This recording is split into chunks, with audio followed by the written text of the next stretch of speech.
Bonjour à tous et bienvenue pour cette cinquième partie d'update sur le marché des cryptos. Alors je sais, aujourd'hui j'avais dit que ce serait, je vous montrerai les charts des altcoins qui ont l'air encore très très bien pour entrer.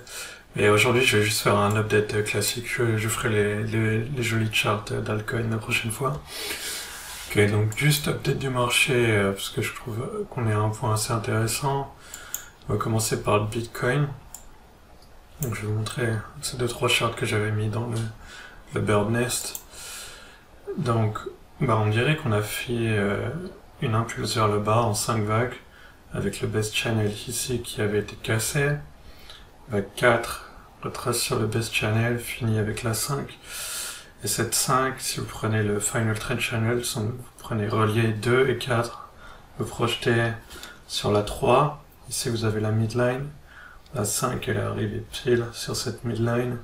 Au même moment, on a été prendre la liquidité qui se trouvait ici, ici, la liquidité c'est-à-dire les stops, ici et ici.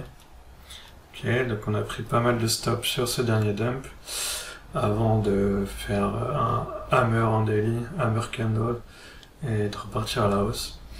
Sur cette charte on voit aussi les données de liquidation en fait, et on se rend compte que à ce stade en fait tous les gens qui étaient là en mode YOLO, en mode super au leverage pour essayer de gagner de l'argent rapidement se sont fait liquider. Ici vous aviez la première série de liquidation, 9 milliards de liquidation sur ce jour.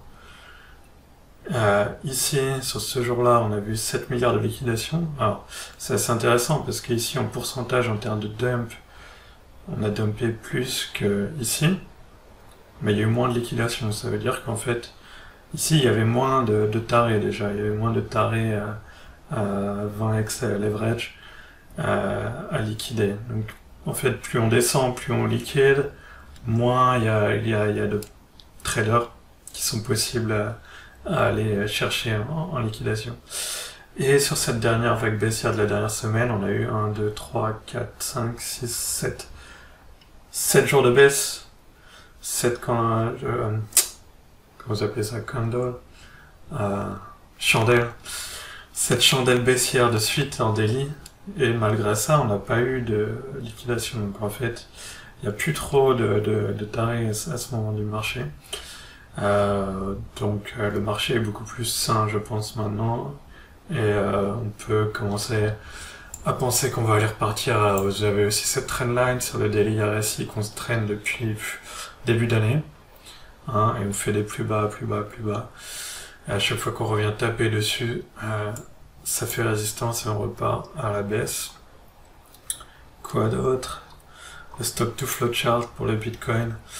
Donc en fait c'est comment dire, le stock de Bitcoin comparé à la quantité qui est minée, et vous pouvez le projeter. Donc vous avez ça c'est la projection. Ok, et ce qu'on voit c'est qu'en fait dans chaque marché haussier qu'on a vu jusqu'à maintenant, à chaque fois à la fin on finissait par overshoot, par dépasser cette projection. Cette projection en ce moment elle est autour de 85 000 $. Et pour ce marché haussier, en ce moment, on n'a pas encore dépassé ce seuil des 85 000 $. Ce qu'on voit aussi ici, c'est la même chose qui est projetée de manière linéaire. Donc ici, la ligne noire, c'est le stock to flow. Et en fait, on se rend compte qu'on est super sous-évalué à des niveaux historiques. Historiquement, dans toute l'histoire du Bitcoin, on a été plus sous-évalué seulement 3 fois. Donc là, c'était le dernier bull market. Et les 2 autres fois, c'était à la fin du dernier marché baissier. On est aussi plus sous-évalué en ce moment que à la fin du marché baissier de 2014 et à la fin du marché baissier de 2017. Donc on est vraiment à des niveaux extrêmes. Chez Engrid, pareil, on est toujours dans la région des 10, qui sont des régions de extrême fear, de peur extrême. En général, quand on est sur ces niveaux-là, c'est sur ces niveaux qu'on va aller chercher des points bas avant d'aller rebondir.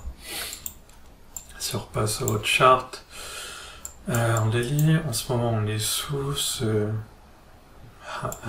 breaker, bearish order block, vous pouvez l'appeler. On a toujours donc sur le RSI depuis le 5 janvier cette trendline qui nous pousse à la baisse à chaque fois qu'on la retouche. Il y a cette midline sur le daily RSI aussi qui est super intéressante où en fait quand on est au-dessus de la midline ça sert de support, quand on casse ça sert de résistance pendant un moment avant de repartir à la hausse, boum, support, support, support, support, on casse, boum, résistance. Au même moment le MACD en daily avait cassé la zero line pour la première fois depuis le Corona Drop. On était revenu chercher la zero line en résistance, alors que d'habitude la zero line c'est un support. Boum, on était reparti à la baisse, midline encore sur le RSI, on est reparti à la baisse.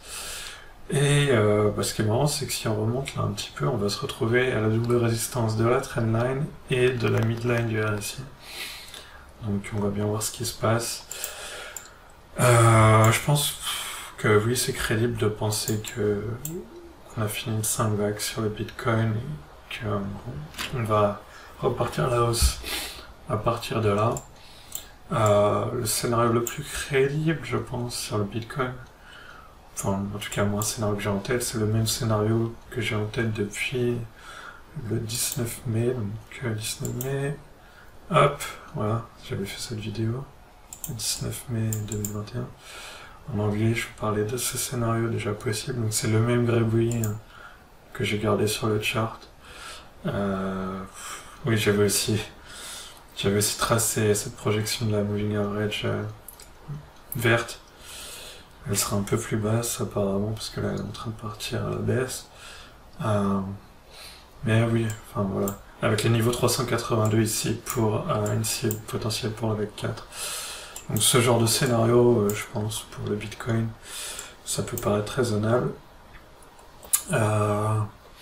Maintenant les alts, on va regarder le total 2. Total 2, donc c'est altcoin market cap. Donc on a eu 5 vagues depuis le sommet, j'en ai parlé, il me semble, ici. Attendez, 2 secondes. Il faut que j'enregistre le son. On a Fibonacci ici, voyons voir quel retracement on a fait. On n'a pas encore touché le 382. Donc potentiellement, peut-être un peu plus de baisse à prévoir, on va voir. Ok, ah oui, celle-là c'était le dernier update que j'avais fait, mais en anglais seulement. To look at this like as some sort of head and shoulder pattern, which is kind of beige. This also kind of look like a descending triangle.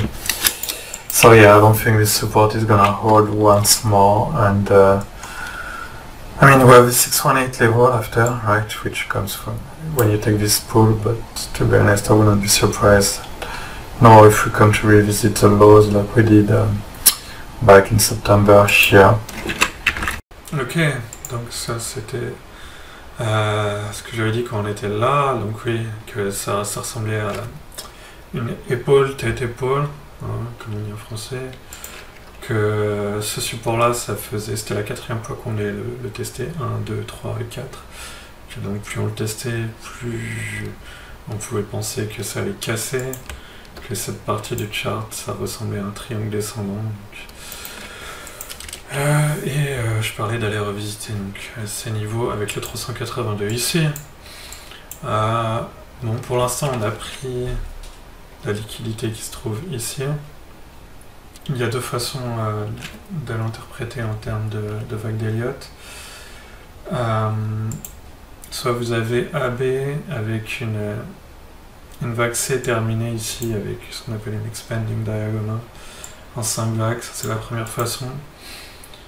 Ce que j'aime bien avec ce compte, c'est qu'on aurait dans ce cas-là un bottom à la fois sur les alts et sur le Bitcoin. Ça nous arrangerait bien.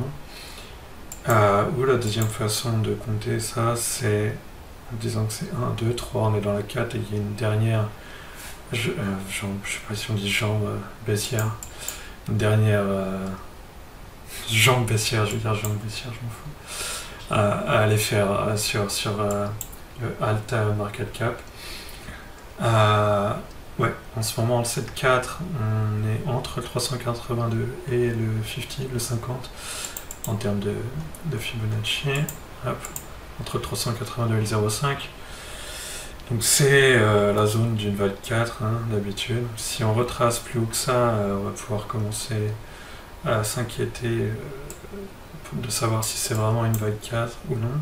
Si on prend le 0.5, sachant que le niveau d'invalidation pour une vague 4, il se trouve ici. Ok, si on descend, si on fait cette dernière vague baissière vers le 382, c'est là que, en général, vous voulez commencer à être greedy sur les alts. Hein. C'est là qu'il faut recharger les bails, à mon avis. Voilà, bon, c'est tout pour cet update aujourd'hui, et la prochaine fois, je ferai ce que j'avais promis la dernière fois, les charts d'altcoin qui ont l'air encore très très potables. Voilà, c'est tout pour aujourd'hui, j'espère que ça vous a plu, à la prochaine.